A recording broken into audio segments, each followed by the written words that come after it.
Ladies and gentlemen, good morning. Today is the beginning of the Artificial Intelligence Week, organized by the Vice Rectorate of Postgraduation of the University of Patna 1. Artificial Intelligence, Deep Learning, Big Data, and Cybersecurity. Today is the first keynote presented by Professor Dr. Ali Bahlul from the University of Patna 2 about the introduction of the use and the applications of artificial intelligence in science and technology. Thank you for coming. Je suis heureux d'être aujourd'hui parmi vous et merci pour l'invitation. Aujourd'hui, j'essaie de vous parler un petit peu sur l'intelligence artificielle et ses applications et ses intérêts dans la science et la technologie. Donc, je vais commencer un petit peu sur des concepts de base de l'intelligence artificielle. Après, on va y aller vers l'application, bien beaucoup plus des outils dans lesquels on utilise l'intelligence artificielle. Donc, tout d'abord, c'est quoi l'intelligence artificielle? Si on cherche à donner une définition de l'intelligence artificielle, donc c'est un domaine informatique qui vise à créer des systèmes capables d'imiter l'intelligence humaine. Là, j'ai son ligne en rouge. Donc, à travers des connaissances, des compétences et à partir des données. Donc, on va utiliser des données sur lesquelles on va apprendre, sur lesquelles le système va apprendre pour imiter le comportement de l'être humain, bien sûr pour atteindre des objectifs à la fin. Juste en présentation. Ok. C'est bon. D'accord.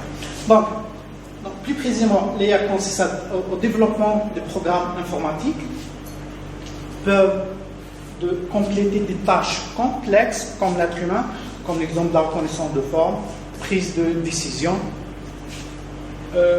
compréhension de langage naturel, bien d'autres.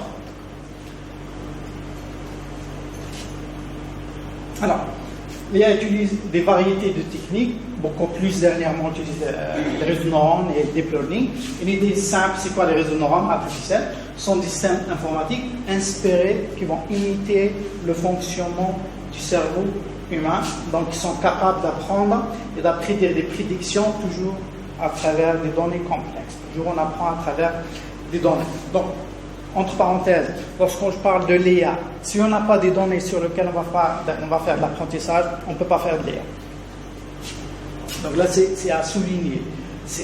Peu importe l'utilisateur qui cherche à appliquer l'IA, il faut avoir des données. Donc, alors, l'apprentissage automatique. Donc ça, c'est un sous-domaine, je vais expliquer après les deux autres sous-domaines. Donc là, ça concerne des algorithmes qui permettent aux machines d'apprendre et de s'améliorer sans être explicitement programmées. Donc là, c'est la différence entre, lorsqu'on a une définition globale entre l'IA et l'apprentissage automatique. Vision par ordinateur, ça c'est un domaine qui est exploité par l'intelligence artificielle.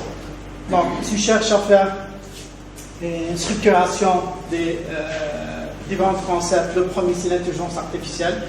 Là, j'ai défini ça. Donc, c'est tout programme qui exploite les données pour atteindre un objectif. Là, c'est beaucoup plus, on les programme. On les programme à travers des règles. Donc, j'ai les données. Exemple, si je dis un étudiant, quand est-ce qu'un étudiant dit admis à journée? La règle, c'est la moyenne supérieure à 10. Là, je la programme. Par contre, dans l'apprentissage automatique, là, c'est un sous-domaine de l'intelligence artificielle. Là, on cherche à développer des programmes automatiques qui apprennent à travers des données sans les programmer explicitement. Non, là, on ne va pas le programmer. Un exemple, ça c'est quoi? C'est une souris. Je vais programmer, je vais développer ou bien écrire un code qui arrive à reconnaître la forme. Je ne vais pas programmer explicitement, là c'est une souris, ça c'est une chaise, non, c'est à travers computer vision, la connaissance, la vision par ordinateur et l'apprentissage automatique. On développe un algorithme qui exploite la forme des objets pour reconnaître après, pour les classer après et identifier la forme des objets. Et dernièrement, le nouveau concept, le dernier concept, c'est l'apprentissage profond. Donc là, c'est pareil, c'est un sous-domaine de l'apprentissage automatique. La différence, c'est quoi? Là, elle est basée des réseaux de neurones, pareil. Mais on a besoin des données, la quantité de données, elle est immense ici. C'est pas comme le machine learning ou bien l'apprentissage automatique. La taille des données, ben, elle est d'ordre de une centaine jusqu'à 1000, mais là on peut aller jusqu'à des millions de données pour faire l'apprentissage et pour atteindre des objectifs plus complexes par rapport à l'apprentissage automatique. Donc là, vous avez une comparaison à travers ce schéma. J'espère que vous allez comprendre la différence entre l'apprentissage automatique et l'apprentissage profond. Donc, là, j'ai l'entrée, input. Ça peut être ça peut être un objet. Et on cherche à trouver à la fin, est-ce que cet objet c'est un obstacle ou non. Supposons que je conduis une voiture. La voiture qui est en face de moi, est-ce qu'elle circule?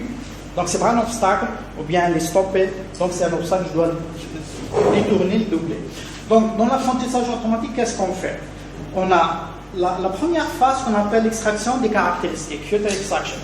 Là, on l'a fait manuellement. Lorsque je dis manuellement, c'est à travers un programme. Ce n'est pas manuellement à la main, mais c'est à travers un programme qu'on l'a développé. Donc, pour n'importe quelle image, je vais calculer des informations. Par exemple, je peux dire l'exemple le plus basique, l'histogramme de couleur, la quantité de couleur dans l'aimant. Donc là, c'est un programme qui va me calculer ça. Donc sur l'ensemble de toutes les images, on va alimenter ce qu'on appelle notre système IA, ce qu'on appelle un classifieur. Okay. Là, c'est le machine learning qui intervient. Un classifieur pour classer l'objet, maintenant, c'est quoi? Est-ce que c'est un obstacle ou non? D'accord, pour la première phase. Bon, pour le deep learning, la partie filter extraction, elle est inclue directement dans le module deep learning. Donc, on ne le fait pas manuellement. Donc là, dans le deep learning, j'alimente juste mon système avec les images seulement. Lui, il est en train d'apprendre, il apprend le classifieur pour prédire une décision à la fin, est-ce que c'est un obstacle ou non. Donc la différence entre les deux, c'est celle-là, filter extraction. Si on le fait à travers un programme, si moi que le programme directement, donc là on parle de machine learning. Si c'est le système directement le deep learning avec les réseaux de neurones complexes, deep après, donc c'est input directement l'image vers mon réseau de neurones, donc là on parle de deep learning direct. Là, donc, cette phase, la partie extraction, ici, il le fait automatiquement. Qu'est-ce qu'il calcule? C'est des boîtes noires. Black box. Ouais, black box. Donc là, vous avez un exemple basique d'un réseau de neurones. Donc, c'est quoi? Là, vous avez les données en entrée. Donc, ça, c'est un vecteur d'entrée. Et là, vous avez la couche d'entrée. C'est-à-dire, la couche d'entrée, ça représente les neurones d'entrée. Chaque point, il a une liaison avec les neurones d'entrée. Là, on parle de couche cachée. Et là, c'est la couche de sortie. Donc, notre donnée en entrée, c'est un vecteur. On va multiplier ceci forme W. C'est les XI fois les poids qui sont là, c'est les W des arrêts. La somme du produit des WXI, on calcule ce qu'on appelle la fonction de décision. Si elle dépasse un certain seuil, on parle d'un neurone activé. Si elle est inférieure à un certain seuil, c'est bon, on ne la prend pas en considération directement. À la fin de la sortie, on va la comparer avec un expert. Notre résultat, on va le comparer avec le résultat d'un expert. Si le résultat est correct, parfait, donc là on va faire là. Pour le premier exemple, c'est parfait, donc les points ils sont bien parfaits. On va donner une contribution au poids, donc ça marche très bien. Si par exemple le résultat, pour un exemple là, j'ai une souris, le système il a prédit que ça c'est un stylo par exemple, donc là j'ai une donnée erronée. Donc là, on va la comparer avec l'expert, on a une différence, on va pénaliser les points en entrée. Et on va travailler sur ça, sur tous les exemples, et on va modifier en apprenant, c'est ça l'apprentissage maintenant, en modifiant les points, les WI. Comme ça, on est en train d'apprendre. Alors, qu'est-ce qui a poussé maintenant ce qu'on appelle actuellement deep learning ou bien l'apprentissage profond? 3 facteurs. Le premier facteur, c'est l'avancement technologique. Côté matériel informatique, Alors, par rapport au développement du processeur, et surtout maintenant, le calcul parallèle, le développement parallèle, c'est-à-dire lancer le même programme sur les données mais en parallèle. C'est-à-dire un paquet de données est exécuté sur ce processus. Je ne sais pas si vous avez une idée, lorsqu'on parle d'un processeur, là vous avez quasiment tous des machines multi-cœurs, 4 cœurs. Ça veut dire quoi une machine 4 cœurs? Une machine 4 cœurs, ça veut dire que vous avez 4 processeurs à l'intérieur. Et nous, malheureusement, on exploite un seulement. Lorsque vous lancez un programme, il est exécuté en séquentiel. Donc là, il faut faire ce qu'on appelle la programmation parallèle. Voilà, la programmation parallèle pour exploiter les 4 cœurs à la fois. D'accord.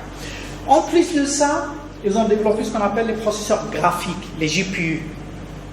La différence entre les CPU et les GPU. Les GPU et les inputs, c'est des matrices de données. Donc, je peux considérer comme image, c'est une matrice en entrée. Donc, là, exemple, sur ce graphe-là, vous avez la rapidité d'exécution entre une carte Tesla V100 par rapport à un processeur sur une station qui est XCPU.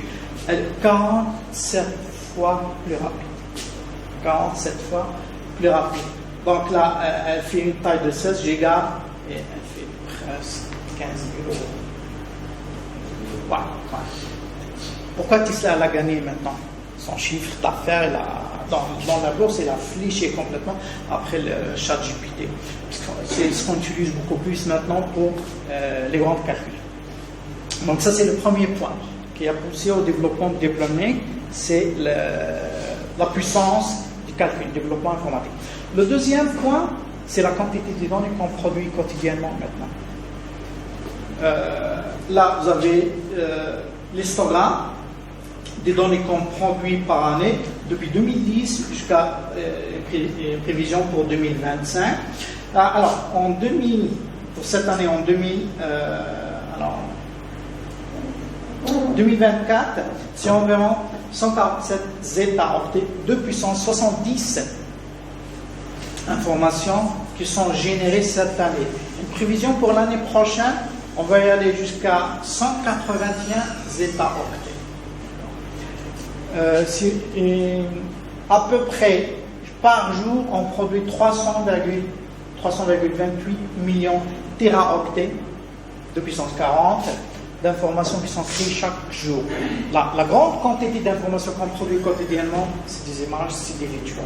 Lorsqu'on regarde, les gens qui partagent sur YouTube, sur Twitter, sur les réseaux sociaux, la grande partie c'est des vidéos et ça consomme l'espace de stockage. Donc ça c'est le deuxième point, la quantité de données. Et le troisième point, c'est le progrès dans les algorithmes d'apprentissage. C'est le progrès, ça c'est le troisième point. C'est là où il intervient ce qu'on appelle le progression non naturelle. Alors, je vais revenir un petit peu en arrière sur celle-là. Ça c'est un réseau neuronal simple. La couche d'entrée, le nombre de neurones de la couche d'entrée égale la taille de mon vecteur en entrée. Là, l'entrée elle est linéaire. Si je prends une image simple, pourquoi je dis image, c'est ça le problème du deep learning. Pourquoi on est passé vers le deep learning? Si je prends une image simple qui fait 100 fois 100, 100 fois 100 pixels. Mais si je donne des exemples beaucoup plus en image, c'est mon domaine de travail.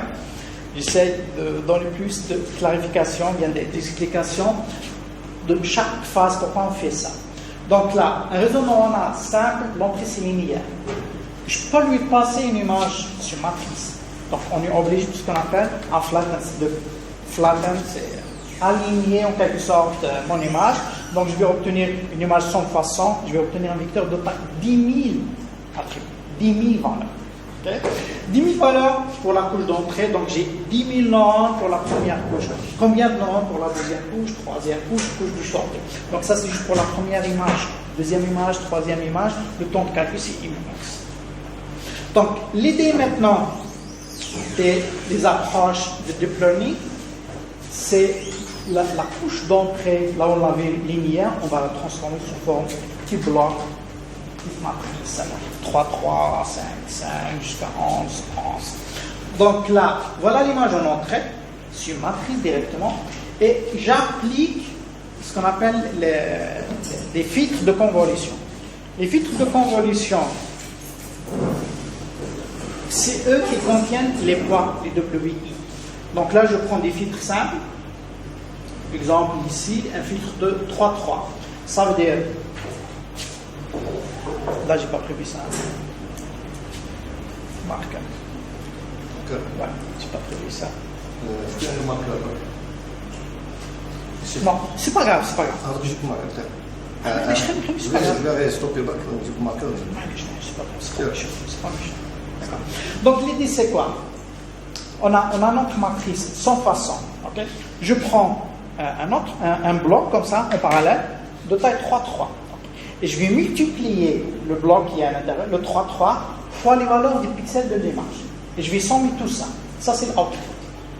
Donc c'est très simple. C'est une somme de multiplication en scène.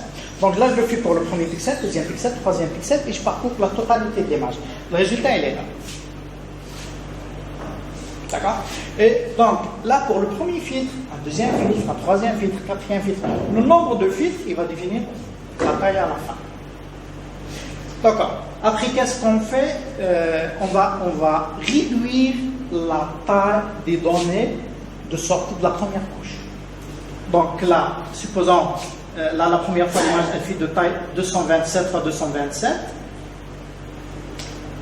Donc, on a fois 3, donc c'est une image couleur.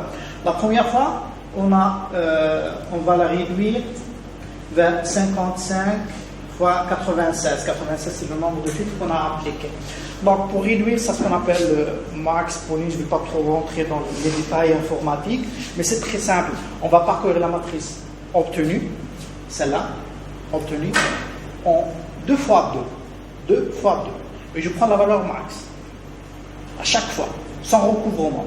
Donc, 2 fois 2, la valeur max, 2 fois 2, la valeur max, 2 fois 2, la valeur max, et ainsi de suite. Donc, au final, je vais me retrouver avec quoi? La moitié de la taille de cette. Et on va élargir, là vous voyez, j'ai 3 maps en profondeur, là j'ai 96 maps en profondeur. Et on va continuer sur le même principe. Donc, je vais réduire la taille des matrices, mais je vais augmenter la profondeur. Donc, on va y aller vers 13 fois 380, après 13 381, 256, là, c'est une convolution. Là, j'ai changé la taille des filtres seulement. Après, on passe vers ce qu'on appelle fully connected. Fully connected, c'est, je prends ce cube-là, je vais le transformer sous forme d'un seul vecteur. Et cette phase, on va revenir au réseau neuronal premier. Le premier schéma. D'accord? Voilà. Donc ça c'est l'architecture, la première architecture d'un CNN, Convolutional Network Sample. Là, on a à peu près plus de 62 millions de paramètres dans ce réseau. 62 millions de paramètres à apprendre. Pour classer, donc tout ça, pour arriver à classer 1000 objets, à faire la distinction sur 1000 objets. Ça, c'est une chaise, chat, chien, maison, bus, voiture, 1000 classes. Okay? Donc, ce training-là, ils l'ont fait, il a gagné la compétition en 2012 sur la base ImageNet, c'est à peu près 1,4 million d'images. Je n'ai pas le score dans la tête, mais c'est le premier qui a gagné cette compétition. Donc, on a dit Deep Learning, qui a poussé à la naissance de Deep Learning. Le premier facteur, c'est la puissance dans la technologie à produire les GPU, les processeurs GPU, la disponibilité des données et l'avancement dans les algorithmes d'apprentissage. D'autres types de réseaux de neurones, avec récurrence. Là, dans la couche suivante, d'accord, elle va exploiter la sortie de la couche précédente. Donc là, j'ai un retour. Là, j'ai un retour dans l'apprentissage. Ça veut dire les poids, j'exploite dans le calcul de la fonction objective de W. J'exploite la sortie avec de la couche précédente, en exploitant la sortie de la couche précédente. Là, je donne un exemple basique. Vous connaissez tous ChatGPT maintenant. Okay. Comme ingénieur, là, il travaille avec ça, mais linéaire. Il le fait linéairement ça. Si je dis une chose très simple, Bismi, donnez-moi la probabilité du mot suivant. 100% c'est Allah. Bismillah. Donc une grande probabilité. Donc il exploite la sortie pour prédire le futur. Okay. Alors, dans le domaine d'apprentissage, on parle de 3 axes ou bien 3 types d'apprentissage de données. Le premier, c'est l'apprentissage supervisé. Donc là, on a dit toujours, pour faire de l'apprentissage, j'ai besoin de données. Un apprentissage supervisé, c'est ce qu'on appelle des données étiquetées. Étiquetées, c'est-à-dire labelées. Donc, si je prends toujours des exemples, des images, j'ai ça, c'est une chaise. Ça, c'est le label. C'est l'étiquette de la classe. Donc, ça, c'est une table, c'est une souris, c'est une chambre. Donc, j'ai besoin des images. Il y a un expert et il va me donner les étiquettes des données. Donc là, on parle d'apprentissage supervisé. Le problème de celui-là, c'est lorsqu'on travaille sur des domaines un peu spécifiques comme médecine, par exemple. Là, ça coûte cher de détecter les données. Deuxième, l'apprentissage non supervisé. Là, j'ai les données, mais j'ai aucune étiquette. J'ai aucun label sur les données. Donc là, dans l'apprentissage automatique, on cherche à travers les algorithmes, bien sûr, à trouver une structure, une représentation des données. Je cherche à travers l'algorithme à trouver une structure ou bien une représentation des données d'une façon automatique. Le troisième, apprentissage par renforcement. Là, c'est un apprentissage guidé dans un environnement interactif. Comme les jeux, par exemple. On lance un jeu. Si on a gagné, voilà une rétribution. Okay? S'il a perdu, une pénalité. À travers ça, il va s'améliorer dans son jeu, comment il apprend pour gagner dans le futur. Très bien. Là, on va y aller. J'espère c'est un peu clair. J'ai essayé de faire une idée globale, seulement c'est quoi l'intelligence artificielle. Je ne vais pas trop rentrer dans les détails, parce qu'il y a beaucoup d'algorithmes dedans. Donc là, je cherche à comment exploiter ça. Je suis dans un domaine, donc je travaille l'architecture, l'agronomie, sciences-économie, sciences sociales. Je veux exploiter l'intelligence artificielle dans mon domaine. Qu'est-ce que je dois faire? C'est ça l'objectif de cette présentation. Le premier point, il faut avoir les données. Si vous n'avez pas de données, vous ne pouvez rien faire. Donc maintenant, est-ce que vous avez des données étiquetées? Là, on va aller vers les algorithmes de classification, d'apprentissage plutôt supervisés. Si les données ne sont pas étiquetées, on va aller vers des algorithmes d'apprentissage non supervisés. C'est les deux types d'algorithmes qui existent beaucoup plus.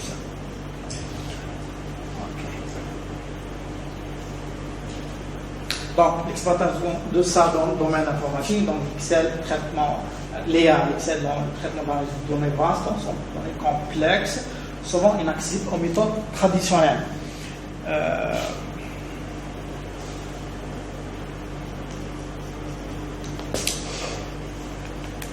Là, c'est des exemples dans le cas des images, analyse des images satellitaires. Je vais aller vers l'exemple de Covid qu'on a vécu.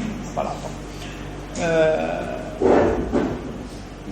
Le problème du Covid, on va analyser les images. Pourquoi on a perdu beaucoup de personnes? Le taux de décès était élevé dans la période de Covid, c'était beaucoup plus la prise en charge des patients. À l'autre de l'hôpital, il y a combien de personnes qui arrivent, mais réellement, combien de personnes qui sont infectées? Vous ne savez pas. Donc, le médecin spécialiste, il est obligé d'examiner tous les patients, d'analyser leur image médicale, tout ça, pour décider après, est-ce qu'il est malade, voilà le traitement, non, il n'est pas malade, il n'aura pas besoin, rentre chez toi.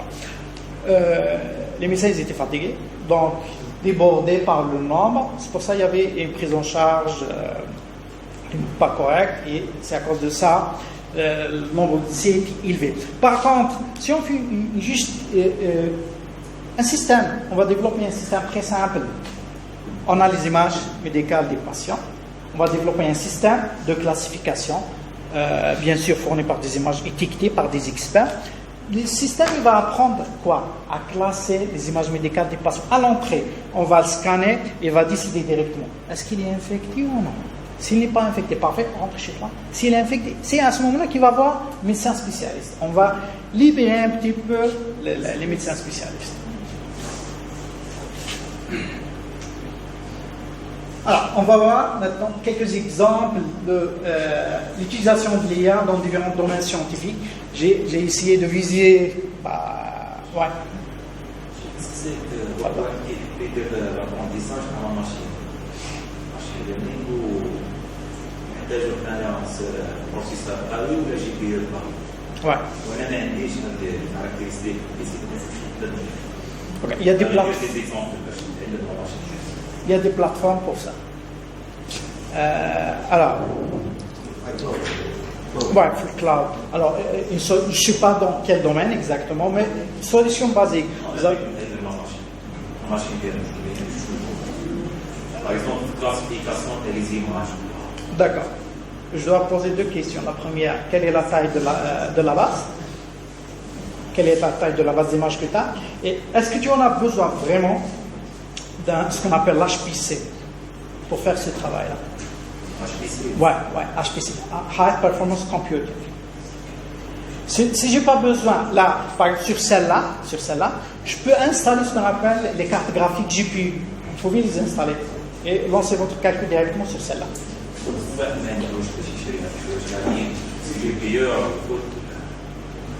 Carte graphique, elle peut aller jusqu'à 40 millions, 50 millions. Sinon, il y a l'HPC de l'Université Patna 2. Sinon, tu peux lui des comptes sur les Google Colab, sur GitHub, sur Amazon. C'est gratuit. Non, c'est fini. Ah ouais, c'est payant. C'est payant. Question. Est-ce que ça prend, c'est bon, c'est le keynote speaker qui va décider. Est-ce que vous préférez qu'on laisse les questions à la fin ou là on peut... Ça ne me dérange pas. Ok. Ouais, ça me dérange pas. Si vous avez des questions, n'hésitez pas. Ok. D'accord. Donc, dans le domaine scientifique, donc, on cherche beaucoup plus à modéliser ou bien faire des simulations d'un phénomène complexe. Je parle de cas je vise beaucoup plus le domaine de l'Université Patna 1. Okay. Par exemple, structure, physique, chimie, sciences humaines. Je n'ai pas prévu des slides pour sciences humaines, pas pour labo, mais je peux donner des exemples sur ça. D'accord? Si vous avez des questions soit sur l'agronomie, sciences économie, sciences humaines, pas de problème. Donc, par exemple, en mécanique de fluide, on va faire une simulation. Okay? Comment simuler l'écoulement d'un fluide, par exemple, fluide complexe. Comment, alors, je mets, voilà, par exemple, les turbulences. Le déplacement, turbulence, tout ça, c'est, par exemple le changement climatique, tout ça. Avec l'IA maintenant, on pourra y aller, on pourra prédire le résultat rapidement.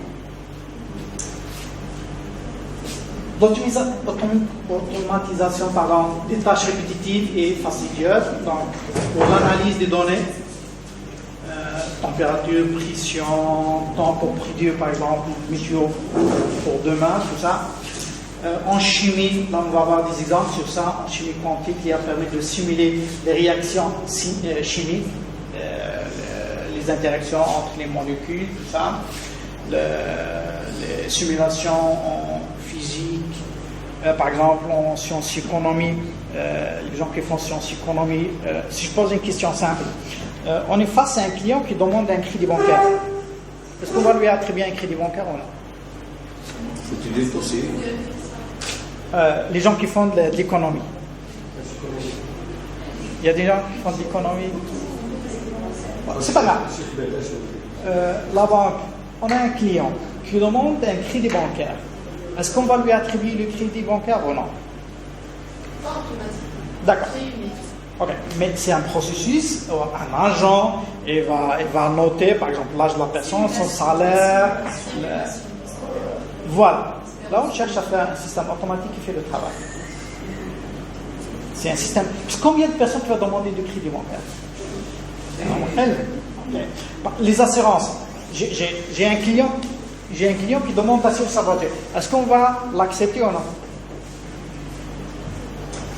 Pas automatiquement. Non. Pourquoi?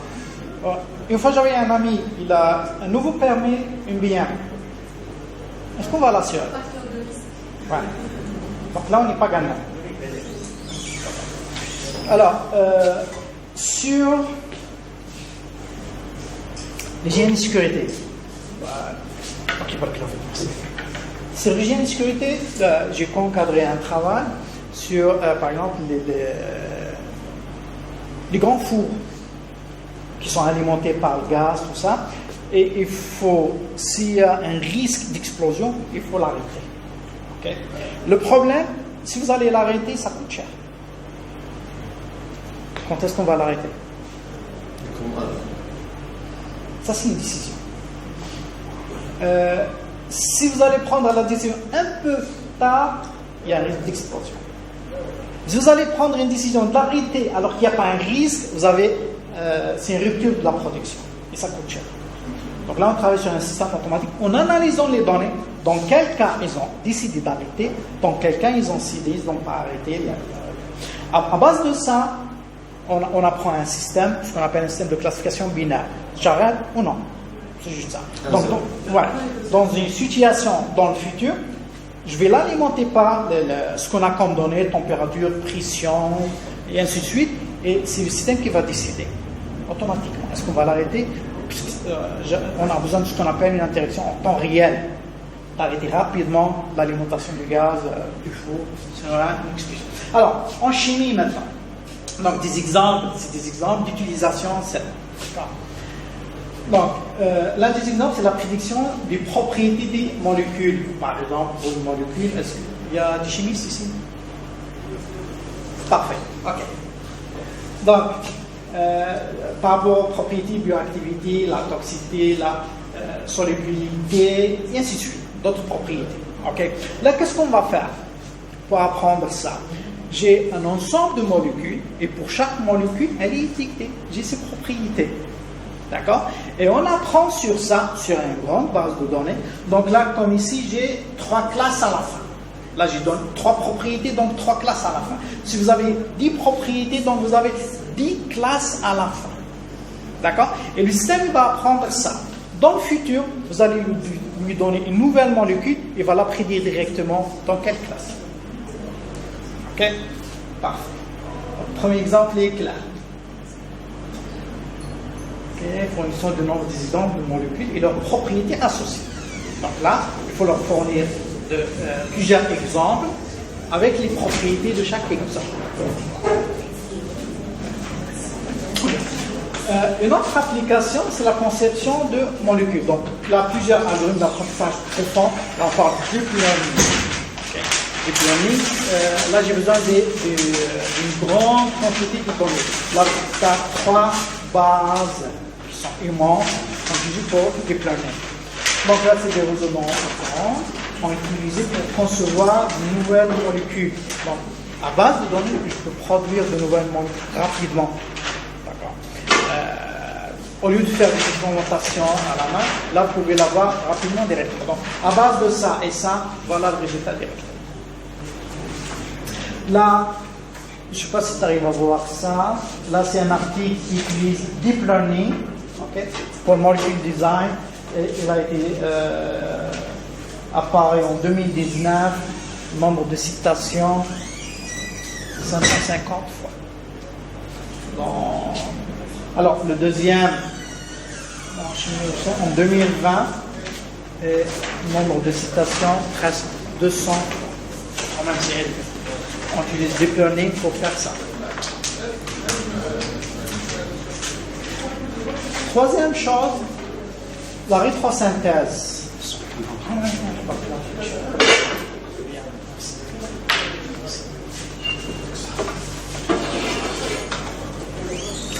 La rétrosynthèse, vous connaissez ça mieux que moi, c'est le processus inverse. Donc là, consiste à décomposer une molécule cible complexe en une série de procédures plus simples.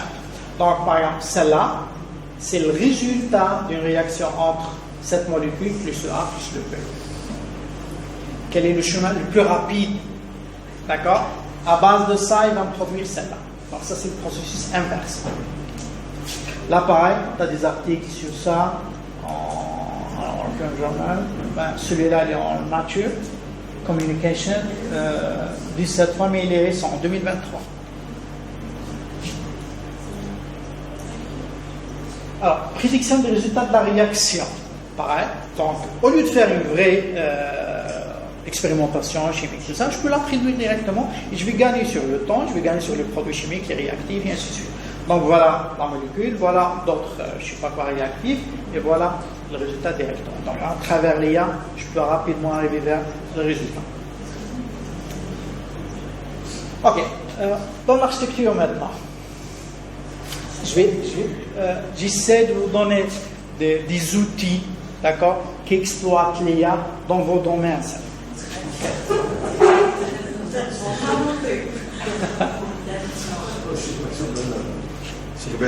Ouais. Ça va venir sur le physique pour la simulation de. Mécanique des fluides, c'est ça? C'est ouais. turbulence, Ouais, ça va venir après 2 slides. On va voir une plateforme qui gère ça. Alors, là par exemple, pour la génération du plan. Avant, je posais la question à Pasteur Mansour. Vous faites quoi exactement, axe de recherche dans votre domaine? Je ne sais pas. Moi, personnellement, je ne sais pas. Malgré mon frère, c'est un architecte, mais pour moi, c'est juste, c'est la conception du plan. Mais comment le faire? Comment optimiser? J'imagine ça. Ouais. Généralement, je trouve qu'il y a Generative AI. D'accord. C'est-à-dire c'est la production de la machine de plusieurs variables. On back des filtres. Quel est le style architectural? C'est-à-dire un bâtiment par plusieurs styles. Moi, j'aime où la machine fait le style. Une grammaire de style. Ou quel le dessin, c'est-à-dire le positionnement dans les espaces. D'accord. Donc, très bien. Donc, c'est un peu différent ce qu'on fait dans la recherche. Ouais, par rapport à nous. Là, par exemple, je travaille sur des algorithmes, je cherche à optimiser ça, comment filtrer les données, analyser les données, et ainsi de suite. Là, pour vous, c'est beaucoup plus. L'objectif final, c'est quoi? C'est de produire un plan parfait. C'est ça. Donc, là, on a j'ai sélectionné 3 plateformes. Okay. Malheureusement, ils sont pions pour faire ça. Donc, la première, donc là, ça concerne la génération de plans, la conception et l'optimisation énergétique. Donc, sur le premier, c'est un outil sur plateforme qui existe sur le net, architecture. Donc là, c'est pour la conception du plan, tout ça, l'analyse des conditions du site, sur le site, la dynamique du climat, les contraintes budgétaires. Je vais vous relancer une démonstration. Ça parle mieux que moi sur cette plateforme. Qu'est-ce qu'elle fait? C'est des vidéos de YouTube. Voilà. Je pense qu'on t'en fait. Ils sont disponibles. Là. Je ne me suis pas approprié la vidéo. Généralement, quand on l'écran, pas de problème.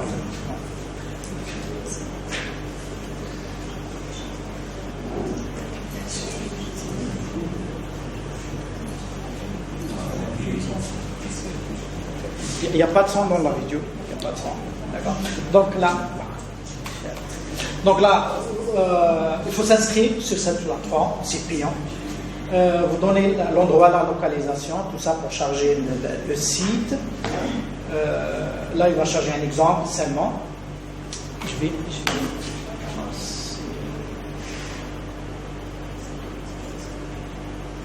voilà.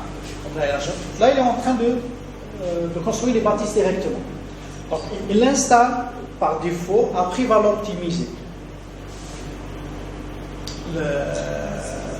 L'architecture, après combien d'étages, il va la modifier au fur et à mesure, selon ses besoins. Là, il modifie d'une façon globale la taille des pièces. C'est-à-dire, ce que je dis la taille des pièces, c'est la largeur, la hauteur, le nombre, la largeur des escaliers, du couloir, tout ça. Bientôt, on va se passer de Là, c'est les risques de C'est la dégâts. problématique. Ouais, c'est les risques de dégâts. Ok, je vais passer vers d'autres choses. Là, il peut assister à la conception aussi pour corriger des détails, tout ça. Il aide à la conception, déplacement du mur, de façon très rapide et c'est-à-dire instantanée. Je vois le résultat directement. Ok. Donc là, l'exécution, ça se passe sur leur plateforme, c'est pas sur la machine. D'accord. Donc c'est pour ça qu'elle est rapide.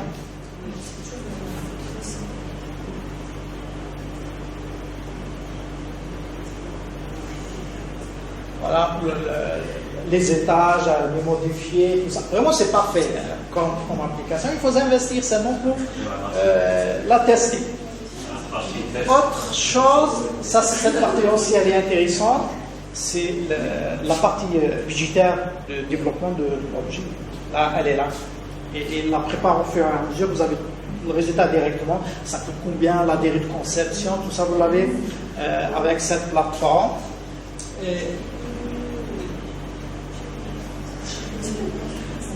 كان نسيت البابير كما سمي بونسي كوفتول جو بونسي راح يرجع فيها بصح لا اون دو ديسيني هذاك اون ديسيني سو سيد هو سي بون كومبليكي كوا. Ouais. Donc là, vous voyez les résultats à la fin à peu près. Il y en a d'autres. Je passe à la deuxième.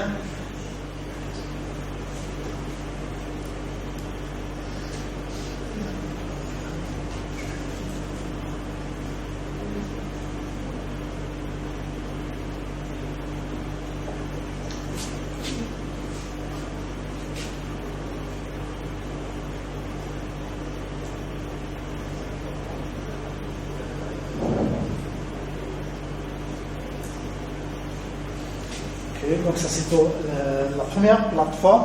La deuxième plateforme, là ça concerne beaucoup plus, c'est pour la génération de diplômes pareil, mais c'est beaucoup plus à la conception. C'est-à-dire côté décor, tout ça.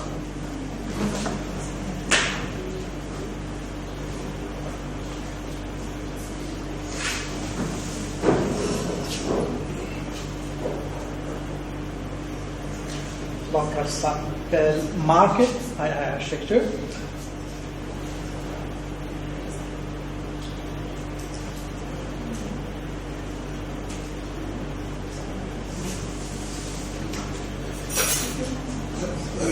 Là, il va définir le plan, combien de pièces, et ainsi de suite. Le plus important, il va venir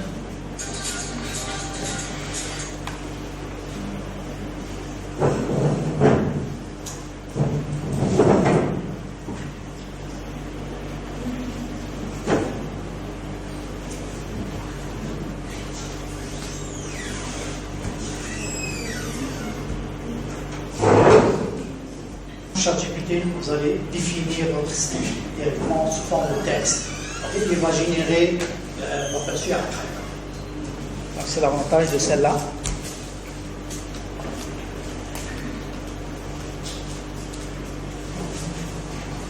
On va facilement définir l'apparence, soit d'extérieur à l'intérieur, décor. Donc c'est juste comme ChatGPT, vous devinez vos besoins et va vous générer l'aperçu directement. Alors, et la troisième, là, elle est très très intéressante. Troisième plateforme. Donc là, c'est un outil de planification complet alimenté par l'IA qui offre aux architectes et aux urbanistes la possibilité de concevoir des villes durables. Il est normal pour les enseignants et les étudiants, c'est gratuit. Mais les propriétés sont par les Bien mêmes. sûr. Ouais, c'est-à-dire qu'ils vont limiter. Non, pour les étudiants, c'est gratuit. Mais ils vont limiter les propriétés ce qu'ils peuvent utiliser. La version payante, elle est plus riche.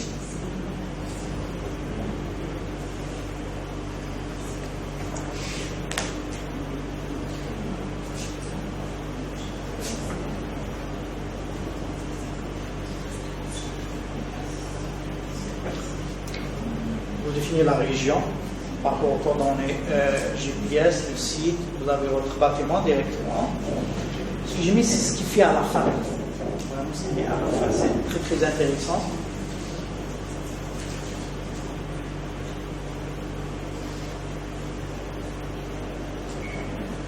Ça change un petit peu l'idée, comment on va concevoir les bâtiments. Là, par exemple, est-ce qu'on prend en considération le concept de bruit, température, l'isolation? Là, on va le voir directement.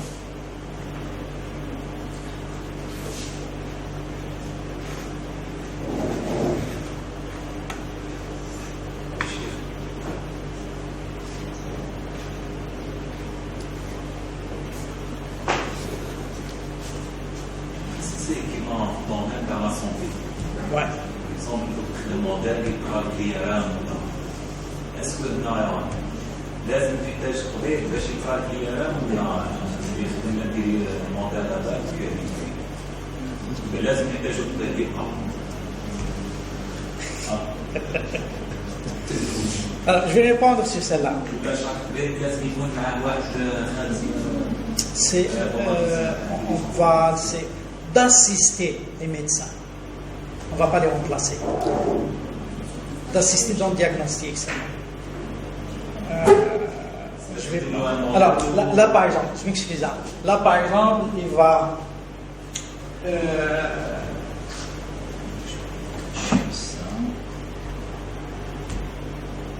Ok.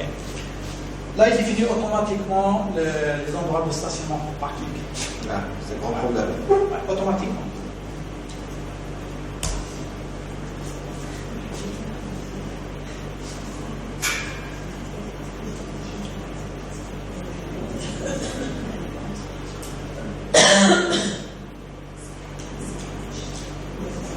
Là, j'ai une comparaison de deux variantes, c'est-à-dire pour le même plan, vous avez fait du monde, vous pouvez visualiser les deux. C'est une simulation par rapport à l'énergie solaire, là par rapport au vent, la chaleur, tout ça. Là, c'est par rapport au noise, par rapport au bruit. Comment on va réduire ça? Là, il va modifier un petit peu pour optimiser le climat en ajoutant des espaces verts, tout ça pour réduire la température à l'intérieur de la cité. On le voit directement, c'est très intéressant.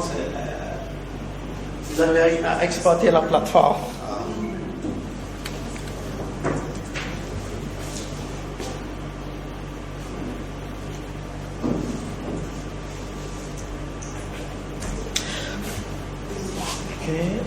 Là, c'est physique. Alors, pour répondre à votre question, là, c'est pas les grands problèmes de l'IA maintenant. Tout le monde se pose la question, est-ce que l'IA va remplacer l'être humain? Il y en a qui disent oui, il y en a qui disent non. D'accord? Ouais. Alors, le problème, c'est quoi? C'est par rapport aux équipes. Ça veut dire... je vais vous donner un exemple, vous allez mieux comprendre. Les voitures autonomes, sont conducteurs. Dans le cas d'accident, c'est qui le responsable? Conducteur, c'est-à-dire le propriétaire du véhicule, ou bien le constructeur? C'est pour le critique. Ouais. C'est qui le responsable? Est-ce qu'on fait confiance à l'IA à 100%? Non. Pourquoi? Je vais vous montrer un exemple. Là, c'est un panda. Si j'ajoute un petit bruit seulement sur l'image, voilà, un petit bruit seulement, là, il l'a détecté comme un guéban. Non, là, on parle des attaques. Celle-là. D'accord. Celle-là. Il y a des attaques licites, c'est autorisé. Là, c'est un modèle YOLO à base de deep learning. Il arrive à reconnaître les personnes, les chaises, tout ça. Là, il a réussi à reconnaître ça comme une personne. Celui-là, non. Pourquoi? Parce qu'il porte une photo devant lui seulement. À cause de ça, il ne peut pas le reconnaître. Si je vais revenir sur les voitures autonomes, là, c'est un panneau signalisation, stop. Okay. Juste le fait de cette variation d'éclairage, lui, il l'a détecté comme tourner à droite. Et là, c'est grave. Tu as un stop en face de toi. Il ne va pas le considérer comme un stop, il va tourner à droite directement. Le risque d'accident, il est élevé maintenant.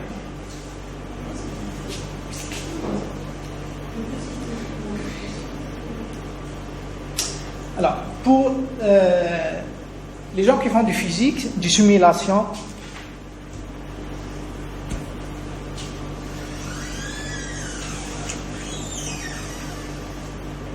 là, la vidéo fait 16 minutes.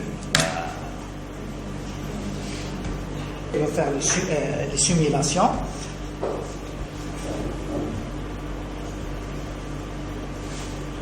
Là, il va définir l'objet et les équations, les formules, tout ça de la simulation. Il va le lancer à la fin. Donc là, vous pouvez, il y a plusieurs vidéos de démonstration sur cette plateforme. Et là, vous avez les résultats de simulation juste après.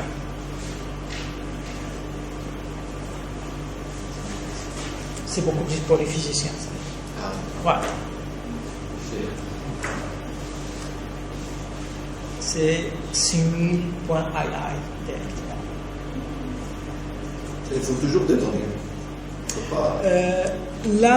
Là, ces des modèles, ils sont déjà entraînés. Ah. D'accord. C'est comme ChatGPT. Ils sont déjà entraînés, donc il suffit juste de savoir comment les exploiter seulement, comment les utiliser seulement. Dans le domaine médical, donc là, c'est aide à la décision. Moi je dis aide à la décision. Il ne va pas remplacer le médecin. Malgré l'avancement technologique, il y a des robots qui sont assistés, c'est-à-dire qui assistent plutôt les médecins dans les opérations chirurgicales, mais on pourra les exploiter dans des tâches simples. Là, par exemple, comme j'ai expliqué avant, tout à l'heure pour l'exemple COVID-19, on peut faire un système, développer un système qui peut apprendre sur les images médicales à arriver à classer une image médicale. Est-ce que la personne est atteinte par COVID? Est-ce qu'elle est infectée ou non? Est-ce qu'elle est malade ou non?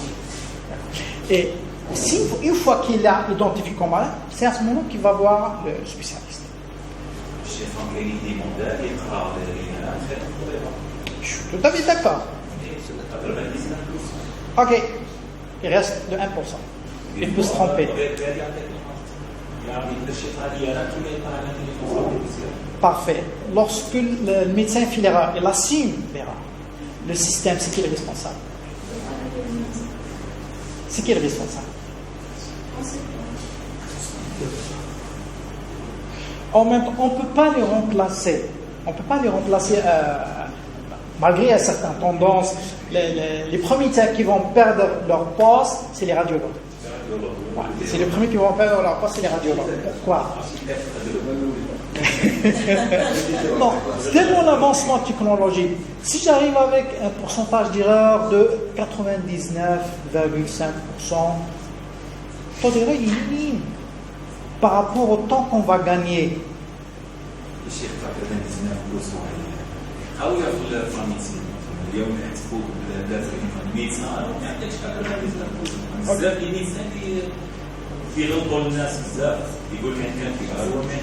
suis d'accord. Dans certaines disciplines, une fois j'avais une discussion avec le professeur Chitou, la tendance, est-ce que l'IA va remplacer les médecins? La dernière fois que c'est toi le professeur Chitou? C'est Nifro. Ah, c'est mon ministre. Ouais. Il m'a posé une question. Est-ce que l'IA peut faire un examen clinique? Il ne peut pas faire. Il ne peut pas faire. C'est-à-dire, toucher le malade, c'est-à-dire faire un examen clinique, l'IA ne peut pas le faire. Pas encore. En tout cas, pas encore.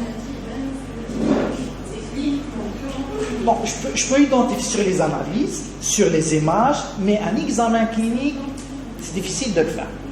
Là, par exemple, soupçonner qu'un patient il a un tumeur au PFN. Là, il faut toucher la masse. C'est quoi? Il s'agit de quoi? D'accord. Là, il faut un examen clinique. L'IA ne peut pas le faire.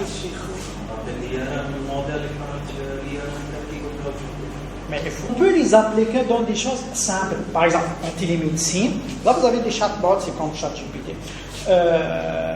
Donc, vous allez décrire vos symptômes, par exemple, à travers des questions-réponses. Okay? Là, il pourra vous orienter vers le service directement. Là, par exemple, nous, on arrive aux urgences, il n'y a personne à l'accueil. Où est-ce qu'il va s'orienter, cette personne, ce malade? À travers un chatbot, alors l'âge, sexe, par exemple, les symptômes, température, et ainsi de suite. Il pourra l'orienter vers tel service directement.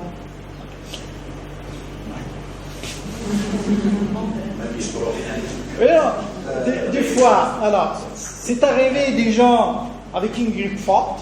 Moi, je connais une personne avec une grippe forte, avec une faiblesse sur le bras gauche. Elle était voir clinique privée, ils ont identifié ça comme une grippe forte, un sérum rentre chez toi. La fille vient 2 mois, elle a décédé. L'essentiel. Alors, là, c'est l'exemple le cas de Covid. Donc là, il y a beaucoup de travaux qui ont exploité ça. En fait, c'est la tendance en 2020, là, malgré les récents nombres de citations, 1546 fois. Et bien sûr, ça dépend du domaine, mais en médecine, vraiment, il y a un nombre de travaux publiés sur Covid-19, c'est immense. C'est une nouvelle tendance. Vous pouvez facilement publier vos travaux. Alors, avant d'aller vers les faits, je peux passer comme ça sur d'autres domaines, par exemple dans l'agronomie avec le professeur. J'ai assisté l'année passée sur une soutenance de SATA. Disons, qu'est-ce qu'ils ont fait à travers l'EA, des plannings, tout ça, à en quelque sorte quantifier ou bien évaluer la qualité du blé. Okay.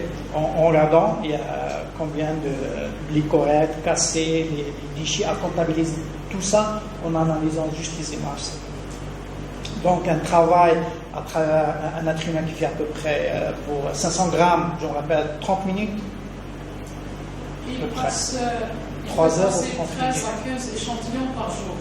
Mais en utilisant bien, on peut aller plus à 60 échantillons par jour.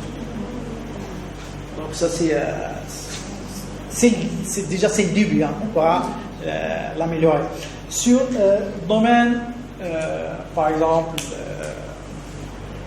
domaine économie, j'ai donné l'exemple de l'assurance, des banques, tout ça. À quel moment on va attribuer un crédit bancaire? À quel moment on peut accepter un nouveau client pour assurer sa voiture? Il y a un projet PNR, je suis chef de projet PNR pour entre l'hôpital Mader et le docteur Mokhtar ici, psycho, sur l'identification des enfants autistes. Développer un système automatique pour l'identification des enfants autistes à l'âge précoce, 2 ans, 3 ans, comme ça. Si on arrive à identifier un enfant avec un risque élevé, qui soit un enfant autiste dans le futur, on va améliorer sa prise en charge. On ne pourra pas le guérir, mais on améliore sa prise en charge. Si leurs parents savent maintenant que c'est un enfant autiste, son comportement avec son enfant il va changer. Alors, quels sont les problèmes et les défis de l'EA? Au début, j'ai dit, n'importe quelle personne qui va exploiter ou bien qui cherche à utiliser l'IA, on en a besoin de grandes bases de données. Le problème, c'est dans cette base de données. Est-ce que cette base de données, elle est significative? Elle représente bien le problème ou non? Là, ce qu'on appelle le biais. Alors, là, dans cet exemple, là, vous avez le problème qu'on cherche. Elle est là. Et les exemples fournis au système d'apprendre, ils sont là. Ils sont là. Donc là, on va faire une erreur de décision après. Exemple. Si on va venir sur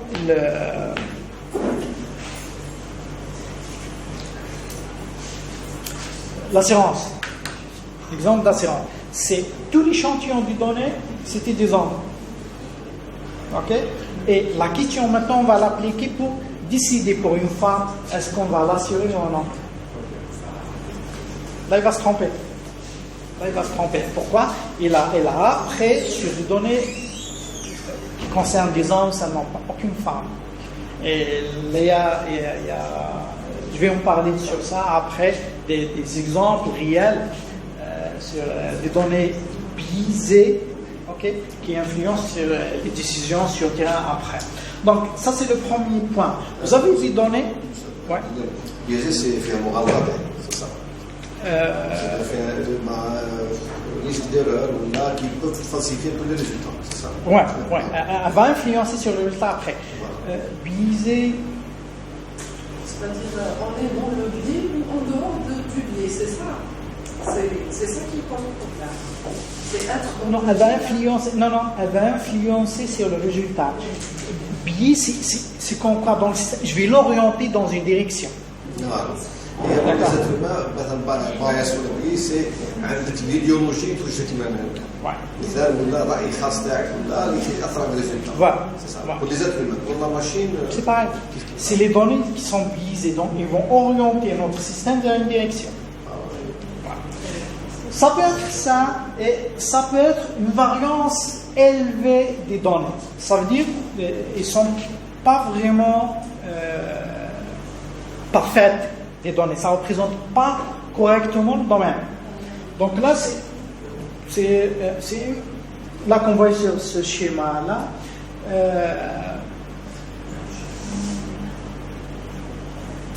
La dispersion des données par rapport au problème, elle est élevée. D'accord? Elle n'est pas vraiment ciblée, elle ne représente pas. Elle est large, vaste. Donc la décision finale, elle ne peut pas être correcte à 100%.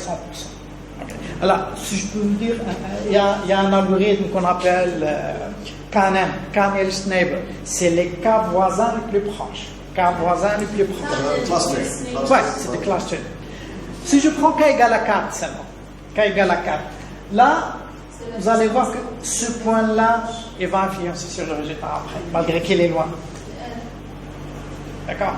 هذه كاينه في علم الاجتماع الناس ما تقدرش تكتب ساعات دير علامات ومن بعد كان الناس مثلا في الاختبار يصوفي يعطيك بيانات كي دير الجراف يخرج لك كذا جو بونس حتى في الماشين سي باري لما تاخذ دي دوني مثلا دي دوني بزاف على مجموعه اجتماعيه معينه قادر العناصر تستعملها على ماشين تاثر لك على النتائج يكونوا غلطين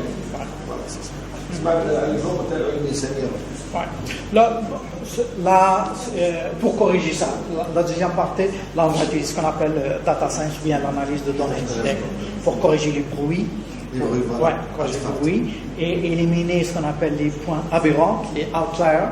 C'est comme celui-là par exemple, c'est un point mais c'est comme une erreur. Pourquoi? Il est considéré dans l'apprentissage. C'est le filtrage, c'est ça? Ouais, c'est un filtrage, pré-traitement des données.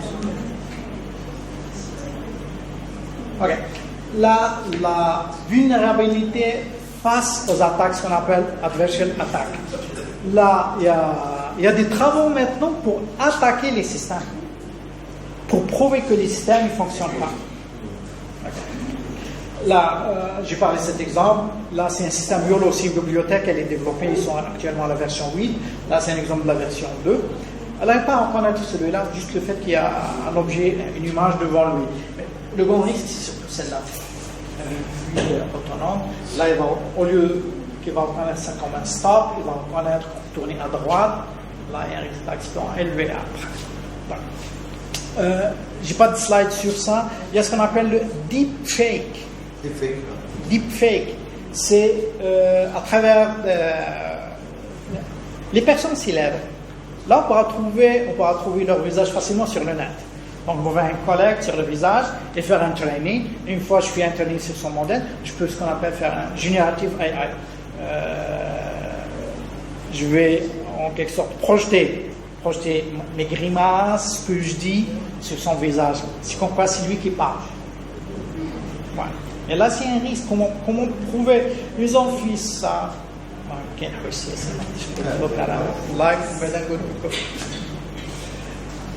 Dans le domaine de sécurité, c'est pour lier à une personne. On va dire on peut. Le deuxième, c'est est-ce que je peux expliquer mon résultat? Là, je parle de deep learning. Mon système, il est parfait. Il arrive à connaître telle maladie, tel objet, il est parfait. Comment expliquer pourquoi il fonctionne? Pourquoi il fonctionne, je ne peux pas l'expliquer. C'est une boîte noire. Pourquoi c'est une boîte noire? Je vais revenir un petit peu en arrière. Non. Là, dans cet exemple, j'ai 62 millions de paramètres. Okay.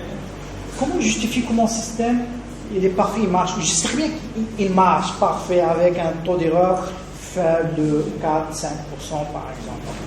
Pourquoi il marche? Je ne peux pas répondre. Là,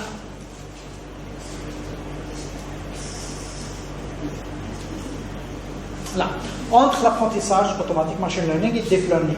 Là, j'explique en entrée, là c'est la partie filter extraction. Là, je le fais, je sais très bien qu'est-ce que je suis en train de calculer. La couleur, la forme, la texture. Je sais très bien qu'est-ce que je calcule et je sais très bien c'est quoi l'input de celle-là. Là, ce que je sais, c'est juste les images, celle-là en entrée. Qu'est-ce qu'il est en train de calculer? Non.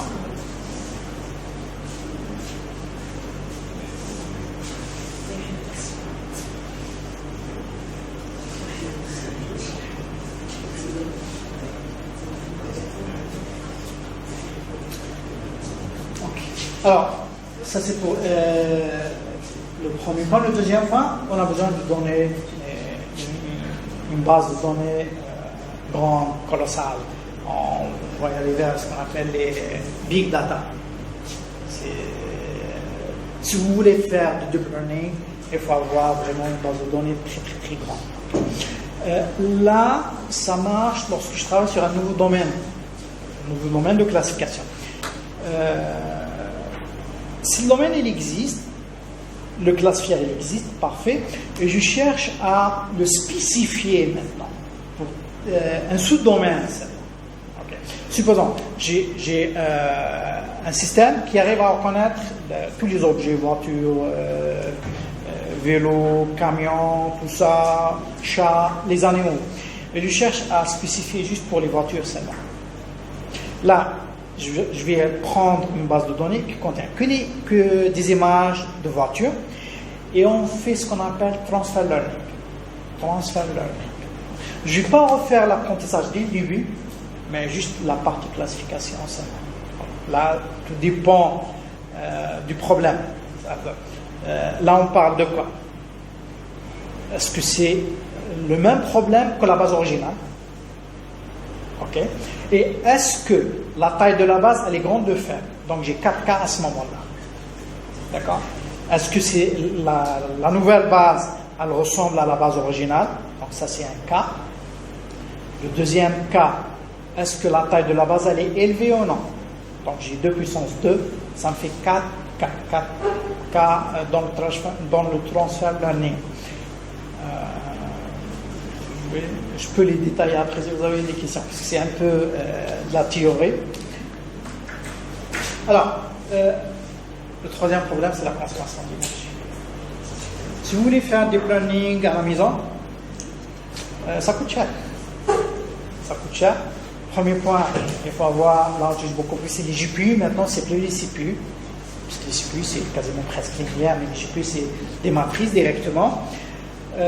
Là, AlexNet, il fait 62 millions de paramètres à optimiser. Le VGG 16, 138 millions, GoogleNet 23, tout ça c'est des modèles deep learning. Vous voyez chaque modèle, il a ce nombre de paramètres. Et c'est élevé pour faire le training sur ça. Moi, ça m'est arrivé une fois, j'ai lancé un training sur un CPU. Et il a pris à peu près 2 jours de training, après coupure de cours. Voilà. Ça c'est bon, si vous voulez faire vraiment du deep learning, il faut exploiter les plateformes sur le net. Il y a des plateformes gratuites, vous avez Colab, GitHub. Là c'est beaucoup plus pour les informaticiens. Donc, là, vous partagez votre base, votre code sur la plateforme, vous lancez l'exécution directement chez eux directement. Côté architecture, simulation, tout ça, je vous ai montré des outils, des plateformes. Là, vous pouvez faire votre travail directement chez eux. Mais si vous voulez faire, si vous voulez vraiment des plateformes de qualité, là, c'est des plateformes payantes. Voilà. Mais je ne dis pas que c'est symbolique par rapport à nous, mais je ne vois pas que ça coûte cher, vraiment, par exemple, jusqu'à $20 par mois. C'est-à-dire, je vais m'organiser. C'est question d'organisation seulement. Je peux m'organiser. Je prépare tout, ok, toutes les idées, l'équipe sur laquelle elle va travailler. Je vais louer un compte pendant un mois. Dans un mois, je peux finaliser mon projet. La question de l'IA et l'éthique. Il me reste encore 2 diapos seulement et je termine. Donc, là, c'est des exemples lorsque je parle de l'éthique. En 2019, Amazon a abandonné un système intelligent utilisé pour le recrutement, après qu'ils ont découvert qu'il est raciste. Voilà, raciste. Ouais. Pourquoi? Parce que c'est des données biaisées sur lesquelles il a fait le training. Mais déchiré. Ouais. Là, il est raciste face aux femmes. Alors, en 2020, pareil, un système intelligent de surveillance. Il a reconnu une personne, Robert Williams, et ils l'ont arrêté comparé avec une personne recherchée, faute de reconnaissance faciale. 2023, ça c'est récent, Tesla, tout le monde connaissait Tesla, elle a un problème en 2019, un véhicule qui a, à travers un accident, c'était un accident mortel en 2019, dans le tribunal, ils ont gagné, c'est pas leur faute. C'est pas leur faute, c'était le propriétaire du véhicule. Là, c'est vrai, c'est un véhicule autonome, il faut le surveiller. Il faut surveiller. Alors, comme conclusion, donc, l'IA vraiment a bouleversé le domaine de la recherche scientifique. Tout le monde maintenant cherche à l'exploiter pour avancer dans ses recherches, pour arriver rapidement à son objectif. Pour faire ça, donc là on le voit sur plusieurs disciplines. Alors, pendant par contre, il faut prendre en considération l'éthique, responsable de productivité et vigilance face aux faits. Donc là, il faut bien sélectionner les données sur lesquelles je vais faire le travail et les algorithmes sur lesquels je vais faire le modèle. C'est-à-dire, c'est un petit modèle, il me suffit pourquoi aller vers un grand modèle. Okay. Il faut penser aussi à la tendance vers des applications smart, dirigées sur les tablettes, sur les smartphones. Okay. Donc si vous allez développer un modèle, il est très très efficace. Là par exemple, vous ne pouvez pas utiliser les plateformes sur une tablette, ça consomme rapidement la batterie, personne va l'utiliser après. Il faut faire attention aussi aux données, pour ne pas utiliser des données biaisées seulement. Voilà tout. Mais si vous avez des questions.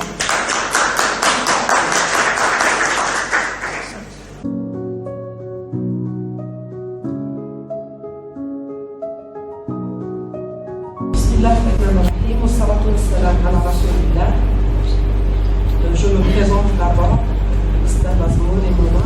de l'Institut d'architecture et de planning, BACMA 1. Je vais commencer par la fin, puis aller au début. Je veux juste continuer sur la question d'éthique. J'ai su récemment que 21 articles ont été découverts, plagiés, et qui ont été au MIT, et qui ont été publiés sur Springer. Et personne ne s'est rendu compte. Donc, je ne sais par quel moyen ils se sont rendus compte qu'ils ont été plagiés. Donc, la question de plagiat se pose aussi, ou bien de faire appel à l'AI pour plagier des articles scientifiques. Donc, c'est comme s'ils ont reformulé des articles déjà publiés auparavant. Ils n'ont fait que les passer sur de l'intelligence artificielle et de les reformuler, et ils appartiennent à d'autres personnes. Ils se sont réappropriés des articles. Donc, cette information, je l'ai su récemment. Le problème de plagiat, c'est un peu délicat. Dans quel cas on va dire qu'il y a du plagiat? Est-ce que le fait de reformuler une phrase, ça montre du plagiat? Est-ce que le fait d'exploiter mes articles, c'est du plagiat? C'est du plagiat qui va faire. Est-ce que ce texte-là, il va trouver dans un autre endroit? C'est mon travail, je l'ai référencé, je l'ai cité. Alors, il y a des outils même, ok, sur Je ne sais pas. du plagiat. Là, c'est une classification binaire. C'est un article, il y a du plagiat.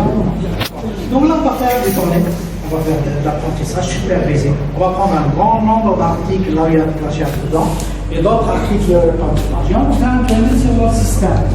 Après, on va l'exploiter. Je prends un article. Et je calcule la similarité par rapport à ce qui existe. Est-ce qu'il est, si la similarité est élevée, donc le plagiat est élevé ou non. Maintenant, s'il va reformuler, on utilise d'autres techniques de NLP, Natural Language Programming Processing. Par exemple, en formulation, ce qu'on appelle les dictionnaires de thésaurgie. Alors, c'est des synonymes, des mots, il peut utiliser cela pour reformuler tout ça. Là, il pourra être détecté. Mais pour des plagiats et le fait que j'ai cité mes travaux, là, ça reste aussi un problème. Je voudrais apporter juste et éclaircir un petit peu la question de l'IA en architecture. Après ce qu'on a vu dans votre exposé, on s'est dit tous, les architectes vont être remplacés par l'intelligence artificielle, mais il y a architecture et architecture. Et je sais que Stade Mansouri sera bien d'accord avec moi. En architecture, il y a ce qu'on appelle les tâches ingrates. Par exemple, placer des parkings, placer des espaces verts, et encore des espaces verts, ça devrait être réfléchi, etc. Moi, personnellement, je déteste placer des parkings au niveau des bandes de masse. Donc, j'aimerais bien le faire par de l'intelligence artificielle. Et en même temps, ça aiderait à accélérer les processus de conception, etc. Sauf que, il y a la question de la créativité. Gustave Mansouri, il est bien branché dans ce domaine. Donc, en créativité architecturale, la créativité c'est quoi? C'est trouver une solution originale à un problème donné. C'est en général la définition de base. Donc, l'intelligence artificielle ira puiser des solutions, donc des solutions qui ont déjà existé. Elle ne peut pas créer une solution originale à un problème. Et qui va décider que c'est créatif ou pas? Sauf aussi des solutions qui ont été créées par plusieurs cerveaux humains. C'est du plagiat aussi. Peut-être que c'est du plagiat aussi. Alors, ça pourrait être une solution peut-être qui n'a pas existé avant, mais l'origine d'Ara a requis, a été puisée dans d'autres solutions humaines. Donc, moi je trouve que la question de créativité se pose, et puis elle se pose comme lors de la création des logiciels, ce qu'on a appelé les logiciels de CAO, après les logiciels de DAO. Bon, DAO, dessin assisté par ordinateur, ça restait accepté par les architectes. Mais après, conception assistée par ordinateur, la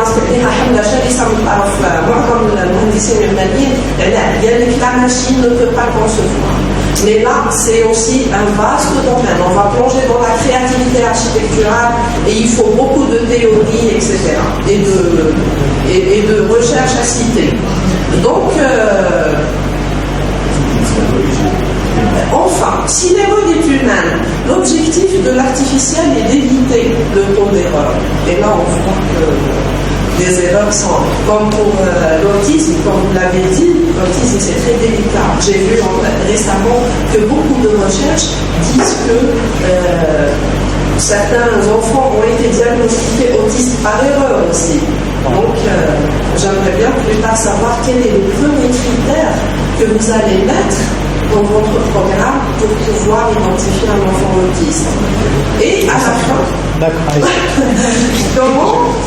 la question qui me tient à cœur, c'est ce qu'on appelle, je pense qu'on appelle ça l'hallucination en intelligence artificielle, c'est comme ça, halluciner. Lorsqu'on demande des données et dans le domaine et que le retour n'a rien à voir avec notre domaine. مثلا في اللغه العربيه اذا تطلب مثلا la définition تاع mot يخرجوا لك حوايج qui n'ont rien à voir avec اللغه العربيه. Donc comment éviter l'hallucination dans la recherche scientifique? Est-ce qu'il y a des moyens? Alors, revenons sur le premier point, c'est l'implication de l'IA. Est-ce qu'il va en quelque sorte remplacer l'être humain intelligent? Alors, l'objectif dans le trombocyte par l'IA, c'est quoi? C'est un système qui cherche à imiter l'être humain. Okay. Dernièrement, ils ont développé, ils ont fait une démonstration. C'est un jeu de cache-cache. Okay. J'explique rapidement le principe. Okay. Donc, il y a vous avez deux objets ici, ok, et vous avez deux agents. Là, je vais l'appeler X, deux agents bleus.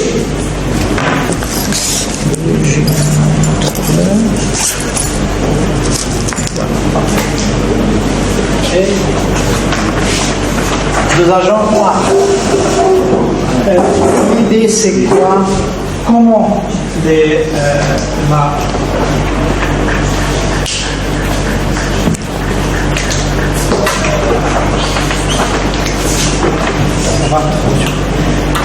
voilà. Donc c'est ça le jeu. Les deux agents bleus, ils vont se cacher. Okay. Et les agents noirs, il faut qu'il arrive à les trouver. Donc c'est un jeu qui arrive à atteindre son objectif, il est gagnant. Donc les deux premiers ils se cachent à l'intérieur. Le jeu des parties noires ils se lancent. Donc plusieurs itérations, ils vont le trouver à l'intérieur. Ok. Le rôle maintenant, là il lance le jeu. Et on peut lancer comme la vidéo, il y a un gars.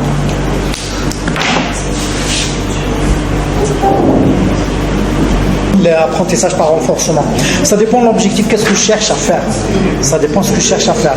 C'est, par exemple, supervisé ou non supervisé. Le modèle, une fois il a été développé, une fois il a appris sur les données, c'est bon, je l'exploite.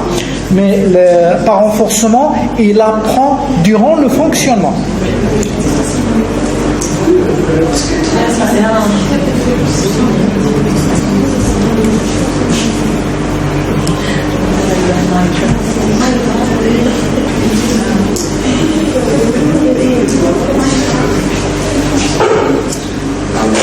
C'est comment ils se cachent, les autres ils vont les garder.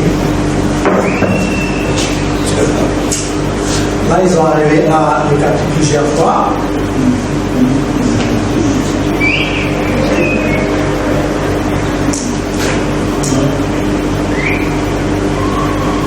Après, ils ont appris à bloquer les deux entrées et les verrouiller. Comme ça, les autres, ils ne peuvent pas rentrer dedans. Ça, c'est après 2,7 millions d'itérations. Ça dépend si le jeu 2,7 millions de fois pour arriver à cette décision. Soit après cette décision, cette solution, après 2,7 millions d'itérations. 2,7 millions. Millions. Oh, 2,7 millions d'itérations. Je ne sais pas, tout ce qui est un sac dans le chaque. Il a besoin de moins d'itération. C'est-à-dire, c'est pas si intelligent que ça. Non? Là, lorsque je dis itération, ça veut dire qu'il corrige ce qu'on appelle le pas de correction. Les erreurs, oui. Oui, enfin, les erreurs, il corrige. La première fois qu'il a mis là, ça ne marche pas, je vais tourner, ainsi de suite, jusqu'à il a trouvé la solution. Donc, après, les autres, ils n'arrivent pas à rentrer dedans, ils ont découvert l'engin, ils le déplacent après 14 millions d'itérations, il le déplace pour sortir, pour rentrer dans l'intérieur.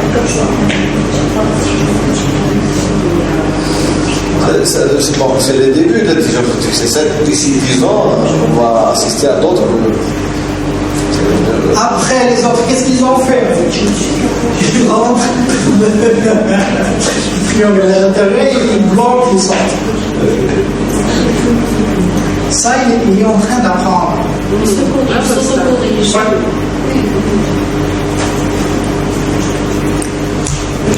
Peut-être un des choix, c'est pas les En tout cas, on est parti à plusieurs domaines différents.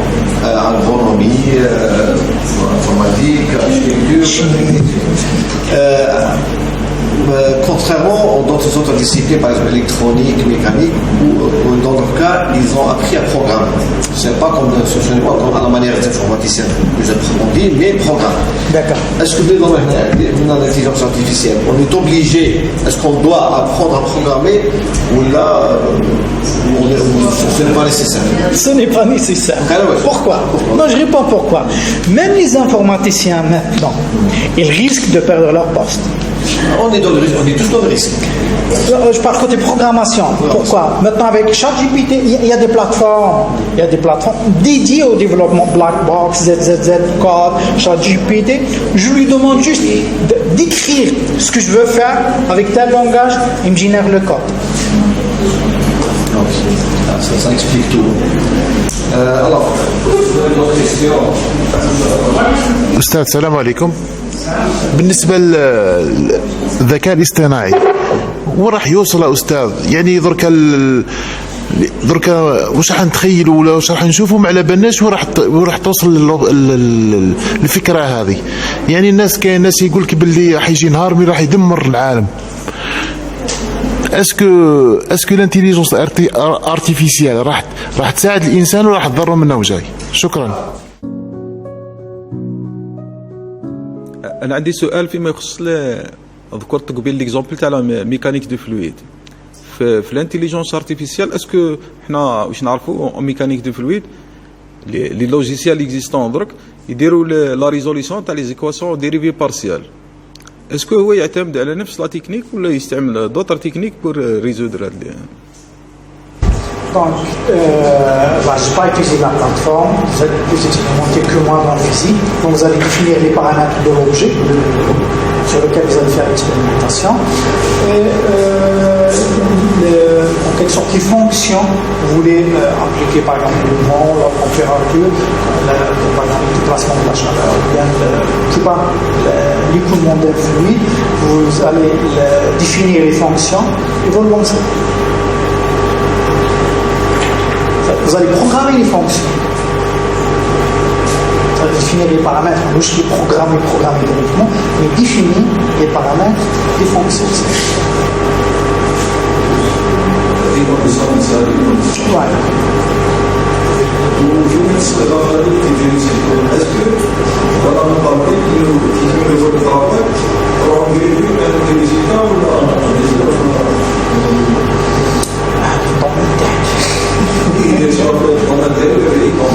Je peux pas, je suis sur un autre domaine. Ouais. Non, et là, chaque personne dans son domaine, et c'est très bien. Est-ce que le résultat en face de lui est valable ou non?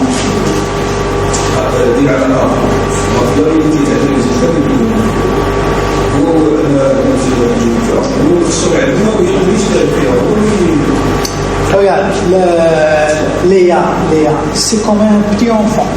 D'accord. Il n'est pas intelligent. Il apprend. Alors, ça dépend.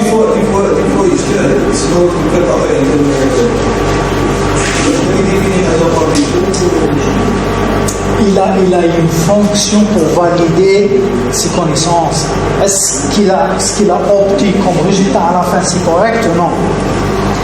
Alors, même chose, je réponds à la troisième question. Ok, Léa, c'est input-output. Tu lui donnes une entrée, il va te donner une sortie. Si la sortie elle est correcte, parfait. Si elle est fausse, elle est fausse. Tu vas le signaler que ça signera, comme ça il va apprendre un corrigé. Et il va vous retourner un résultat à la fin. Vous pouvez détourner par ChatGPT, vous connaissez. Moi je fais une conversation avec lui. Je lui ai demandé de faire, en parenthèse, une blague sur cette tâche. Il n'a pas accepté.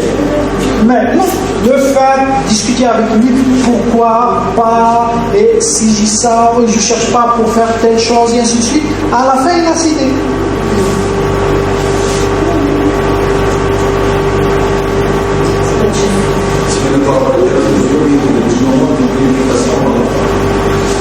Non, il a une fonction pour valider ses connaissances à la fin. Est-ce qu'il a obtenu c'est correct, proche ou c'est mauvais?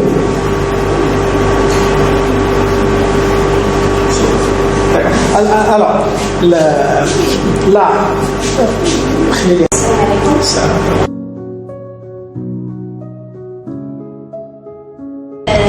puisque nous sommes tous des enseignants, si vous avez des exemples d'utilisation des systèmes d'intelligence artificielle dans le domaine de la pédagogie, dans l'enseignement, surtout avec les risques d'utilisation de ces systèmes d'intelligence et les précautions que l'enseignant doit avoir avant d'utiliser les systèmes d'intelligence artificielle dans la fonction pédagogique. Merci pour la question. Je réponds d'abord pour les étudiants. Ah oui. Pour les étudiants, on n'a pas le choix. Dans le sens, il faut accepter que les étudiants vont utiliser les outils de l'IA dans leur étude.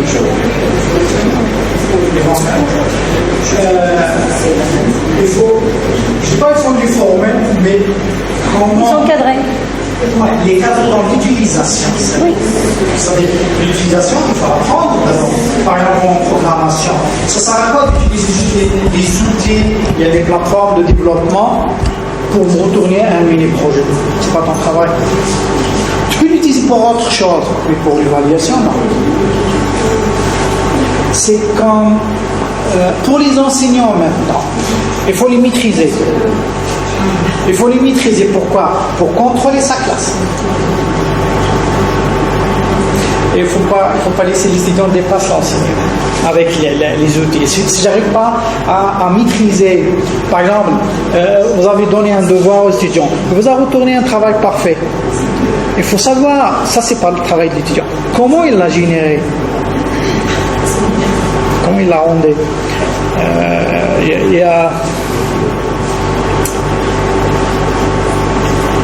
Il y a par exemple des outils mieux contrôlés sur les étudiants. Il y a la plateforme, vous avez la plateforme 2. Mais quelle intelligence? Si.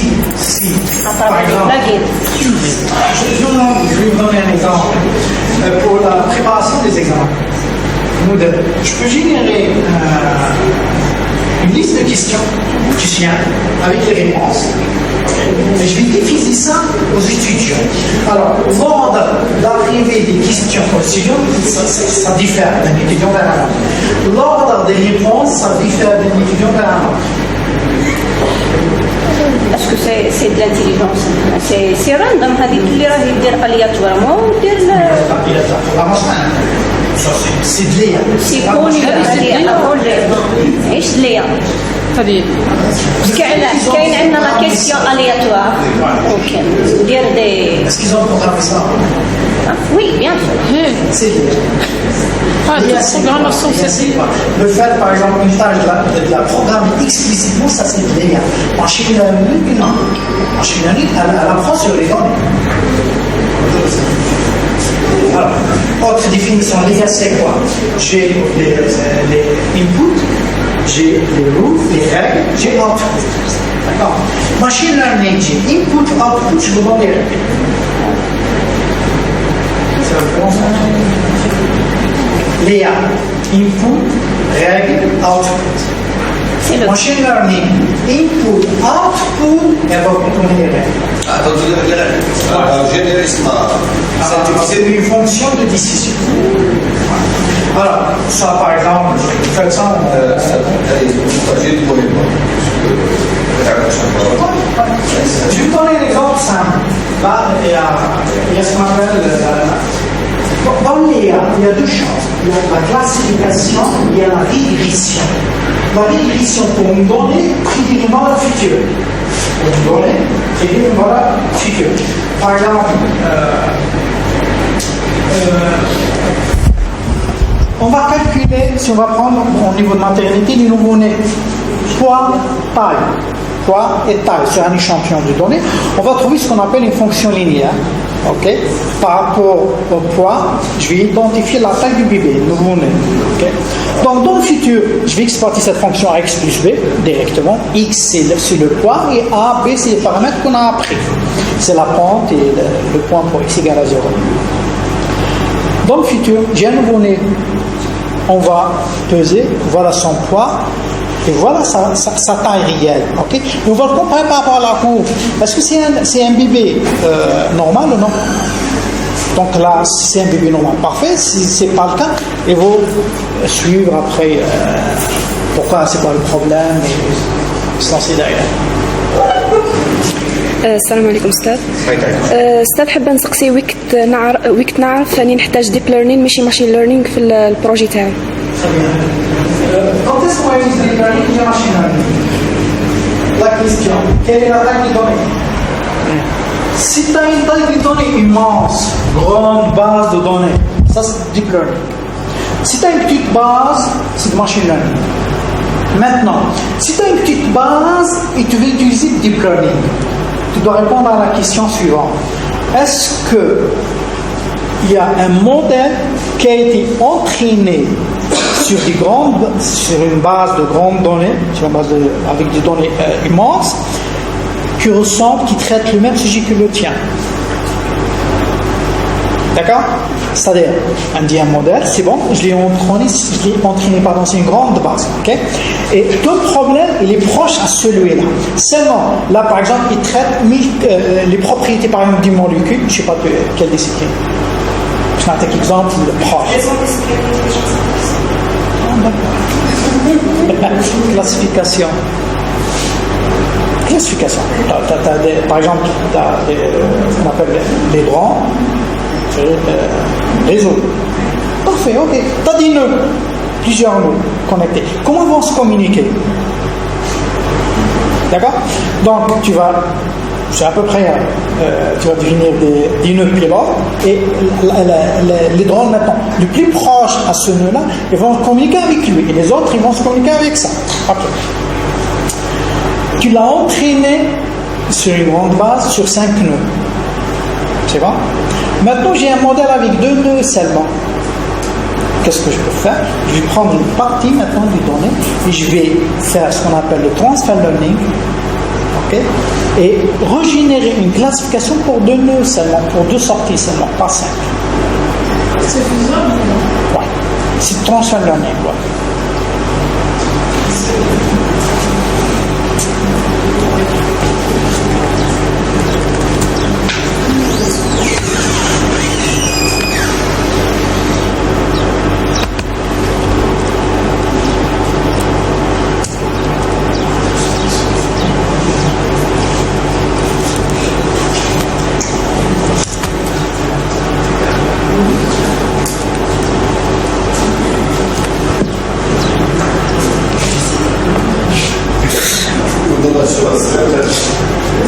D'accord.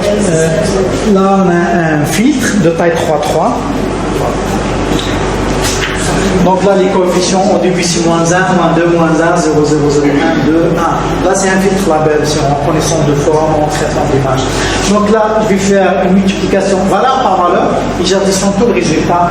Le résultat, je vais le mettre ici. Matrice. Ouais. Ça, c'est l'avantage du CNN par rapport au réseau neuronal simple. Avant réseau neuronal simple, j'ai un vecteur face au neuron d'entrée. Là, c'est une matrice, un produit de convolution. On arrive à la fin de notre ماشي. أعتقد الفونداسيون نشكر الأستاذ دكتور مهلول على الدعوة تاعو. We thank Dr. Professor Ali Mehloul for his very interesting and fruitful presentation, and welcome anytime. Thank you very much.